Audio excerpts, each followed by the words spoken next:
these are the items that you will be needing for the chicken spaghetti. We have pepper. We have the Kalamata olives. Usually I like to use black olives, Lindsay black olives actually. But since I'm out, I'm going to be using these particular kind of olives. Sun-dried tomatoes in oil. Some basil. I ran out of fresh, but at least I have some in the container. Baby spinach. I've got rotisserie shredded chicken and spaghetti. Now I have already, as you can see, I have cut up the sun-dried tomatoes, and I've cut up my olives and some tomatoes, fresh tomatoes. Now my water is boiling, so I'm going to go ahead and put in the spaghetti. Now the color of the water looks a little off, looks a little yellowish, and it's because it's chicken broth. I bought rotisserie chicken, the original rotisserie chicken, and I shredded it, but before I shredded it, I put the whole chicken in a pot and boiled it so that I can not only already have, I know the chicken is already cooked, but this way I can get some of that broth, because the spaghetti is going to absorb a lot of this flavor that's in the water. This way you're going to get the maximum punch of that chicken flavor. So I'm going to go ahead and put in my spaghetti. I'm going to put this whole bag right in. It's just for my kids and myself. My husband is at work, so we're just going to, and as it gets hot and heated, it's going to just slip in there. Probably should have used the bigger pot to make this, but it is occupied. Since Thanksgiving is right around the corner, it is occupied because I am going to be boiling some chicken wings in there. Not chicken wings, I'm sorry. Turkey wings and turkey legs in there so that I can use that broth for the gravy and the dressing. Okay, now just leave that in there for just a few minutes. Now, one thing about this pasta is that it cooks just like any other pasta. In case you've never used gluten-free, this particular one is made from, I believe it's corn and rice. Yes, corn flour and rice flour. So this, I mean, you do not have to use this type of pasta. You can use any kind of pasta.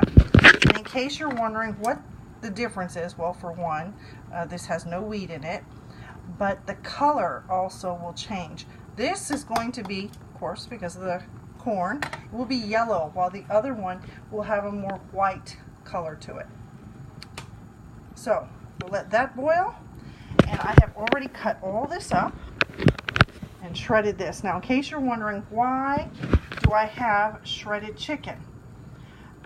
You've seen in some of my other ones, my other videos, when I use a lot of shredded chicken, and it tends to be because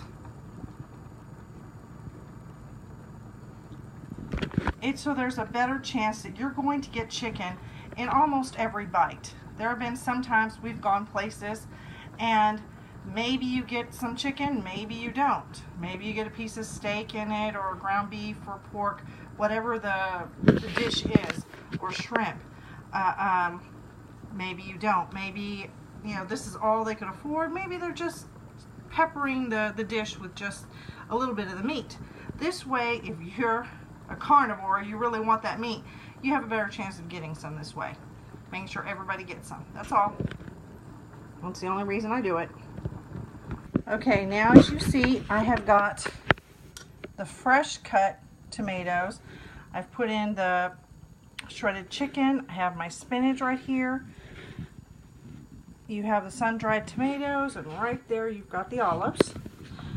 You don't have to use the olives. If you do not have the sun-dried tomatoes, it's still going to taste good, just not exact taste, okay? It won't have the same taste, but you can use this. I did forget to mention garlic and crushed red peppers. I don't put too much of that in there because the kids aren't crazy about it, and the more you put in there, the hotter it'll get. So this is 1/4 cup of basil. So I'm going to put this in here, just stick it in there, around there. And this is just like a little, maybe about a pinch or two of crushed red peppers, okay? Now, I have told you all about using a baby spoon. So we are going to put just a little spoon in there. My cameraman, so to speak, my son is busy right now, so I'm having to do this by myself, so I'm going to be turning on and off the video. So let me get that ready for you. Okay, now I just ground up some pepper. Now I didn't know exactly how much to ground to use 1/4, because you're just going to need, you're going to have to bear with me. Scoop up. Well, pretty close. I'll have to get a little bit more. 1/4. And you're just going to put in there. And there's the garlic right there. Grab a little bit more pepper. Put that in there. And for those of you that know me and have seen a few of my videos, you know that I like to use Slap Your Mama, but this time I'm not going to be using it. Just for the sheer fact that some might want me to, actually tell how much of something I am using. And like I have said before, someone might tell you, hey, there's 1/4 salt. They might tell you, you need 1/4 salt, like I just did, but maybe that's too much for you. Or pepper, maybe you don't like that much pepper. That's why I say make it your own. I can tell you, okay, you need salt, pepper, garlic, paprika, thyme, whatever. But maybe you're allergic to one of those, or you just don't care for it. It's too strong for you. So I can tell you what to put, and you put it according to your taste buds. That way, it's just suited just the way you like it, not the way some recipe book says it, or someone says this is how it's going to turn out perfect. Trust me, do the way your taste buds say that this is what I like it. Do it that way. You can try it according to what the recipe says. Try it once, see how you like it. But if it's not really for you, cut back on this or add more of that.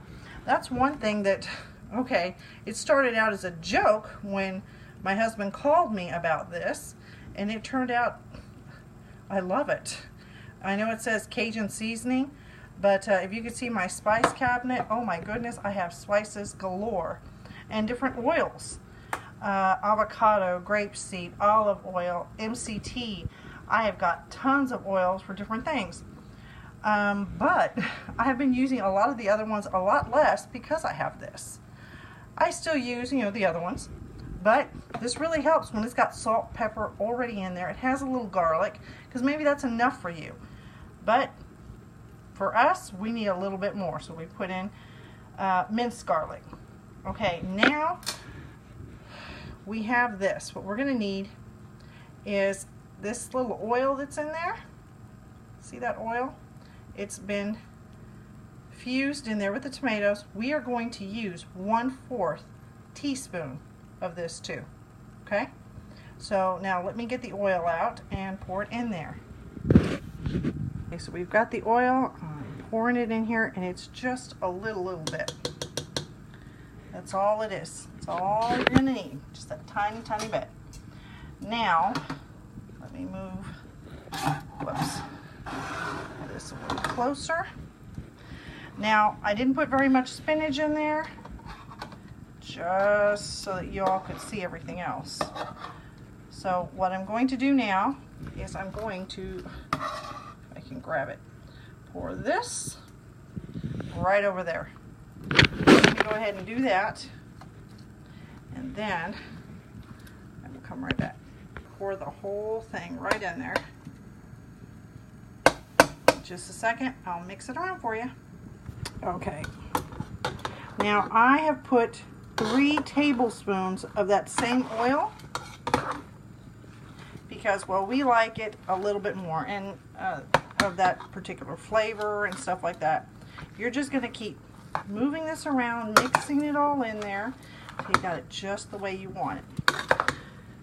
But you might want to try it like my mom. She thinks it's a little too overpowering. That the smell of the oil when you first get it, to me it reminds me of spaghetti sauce or fresh pizza. I mean, when you make the spaghetti or the pizza sauce fresh from scratch, it's just got that really strong, yummy smell. So let me continue to stir this around, and then we'll show you the finished product. Now I think I've got it mixed pretty well in there, so now I'm going to add, this is some of that broth that I told you I boiled, because I boiled this rotisserie chicken. Now I'm going to just pour it in here.